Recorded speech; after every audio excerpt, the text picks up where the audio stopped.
Brother, again, we as Muslims are denied from following the cultures of non-Muslims. So let's look at the origin of celebrating birthdays. If the companions of the Prophet ﷺ celebrated it, then it's okay for you to celebrate. But if they didn't, and unfortunately this is the case, then it's forbidden for us to imitate the non-Muslims in carrying these celebrations into our own life. Muslims have their identity. We have our own personality. We cannot imitate people. You can pinpoint us anywhere in the world. You can tell that this is a Muslim by the way he looks, by the clothes he's wearing. Not that he's a freak or he's a Martian from outer space. No, but because of his behavior, because of his dress code, and because of the things that he does not allow to corrupt and pollute his own civilization and culture. Therefore, birthdays are not acceptable in Islam, and this is the verdict of scholars of Islam. As far as birthday is concerned, our beloved Prophet ﷺ said that there are only two festivals in Islam, two annual festivals. They are the Eidains, the Eid al-Fitr and Eid al-Adha. The first is after Ramadan ends, the Eid al-Fitr, and the second is Eid al-Adha, that we have the Eid of sacrifice. These two are the only Eids that are annual Eid is there, that is permissible to celebrate. And the Prophet also mentioned that the weekly Eid is on Friday. So one weekly Eid and two annual Eid. These are the celebrations. So any celebration which is celebrated annually, every year, is against the teaching of Islam, except these two, the Eidain, Eid al-Fitr and Eid al-Adha. That's the Eid al-Nahar, the Eid of sacrifice. Birthday is more of a Western culture, and people celebrate it. It is not an Islamic culture, and it is against the teaching of Islam. So therefore it is not permissible. Quran खानी हो रही है, ये 10वां हो रहा है, ये 40वां हो रहा है, ये बरसी हो रही है, इनका कोई सबूत नहीं है किताब और सुन्नत के अंदर। ये बिदअत हो गई। तो इसी तरीके से बिदअत है। अलबत्ता ये है, अब इसी तरीके से हमारे यहाँ एक नई रस्म चली है, तो आप यौम पैदाइश मना रहे हैं, सालगिरह कर रहे हैं। ये मगरिब से आई हुई हमारी रस्में हैं। ये कोई सहाबा किराम से हुजूर से तो साबित नहीं। तो इन चीजों के अंदर बचना चाहिए इनसे।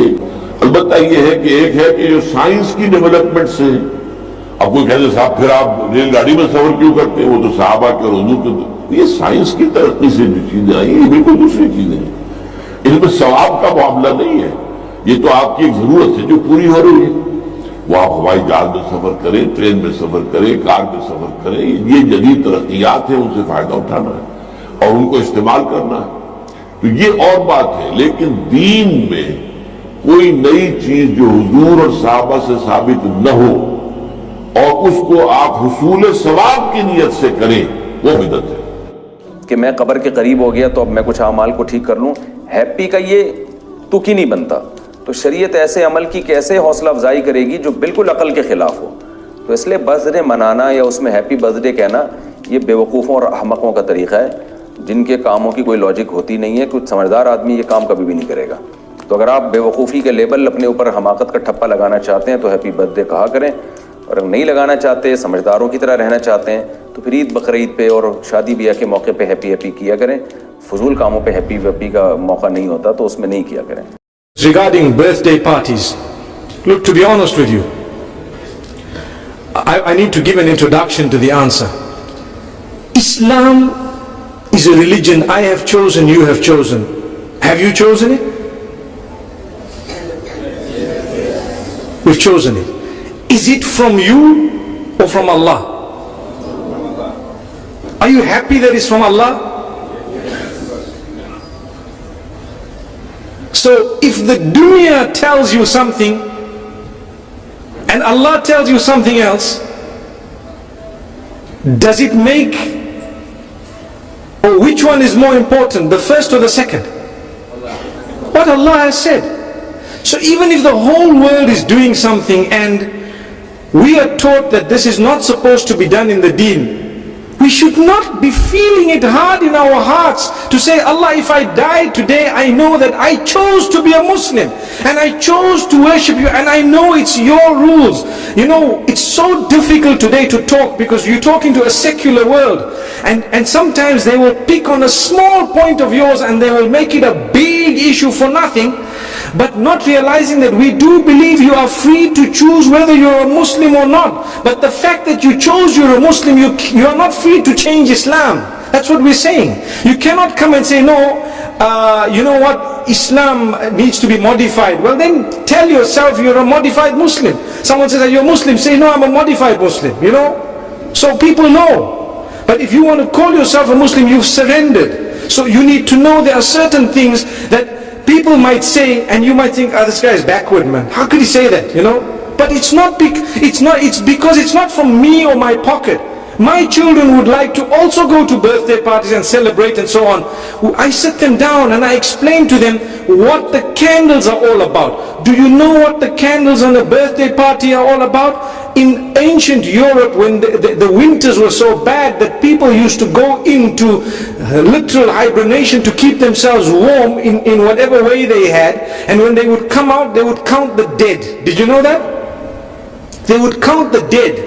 And in order to celebrate the fact that those who are alive have passed through the winter and survived and fought nature, which means nature came to kill us in the form of cold, and because we fought nature and we stayed alive, now we need to defy it by blowing up candles. So they would put how many ever candles of their age and blow them out to show we can defy it. It's something that we believe is rooted in the medieval Europe, and it comes with its own satanic origins and so on. But people today say, what's wrong? What's wrong? I'm blowing the candles. But you don't realize it's like an act of worship of the pagans. And we're saying, you know, and people have made it a culture and a tradition. The same applies to so many other things. You know, like Valentine's and so on. People start saying, but what's wrong? How come these people, you know, you're not allowed to show your love? Well, to be honest, we're being fooled by believing that, you know what, you need to celebrate the fact that you're 1 year older by throwing a big party, everyone must come, but you don't know that now you're closer to your grave, for example, or there are more responsibilities on your shoulder. I'm not saying that when your age turns that you must not make dua to Allah, Ya Allah grant me a good age and so on. But firstly, we have a Hijri calendar. Secondly, these teachings are foreign to Islam. They are actually incorrect, invalid. But they come from Allah, not from me, not from you. If I had it my way and you had it your way, we would be throwing parties because our kids put pressure on us, so do mine. But we have to speak to them, address them, try and explain to them, and, you know, get to the origins of it. The sad reality is people take part wholesale. So they'll tell you, but they did it. But these people did it. That's the peer pressure. Sadly, we're living in an age, al-qabidu ala dinihi kal-qabidi ala jama. A person who wants to hold fast to the deen is someone similar to he who is holding fast to, you know, a red hot coal, for example.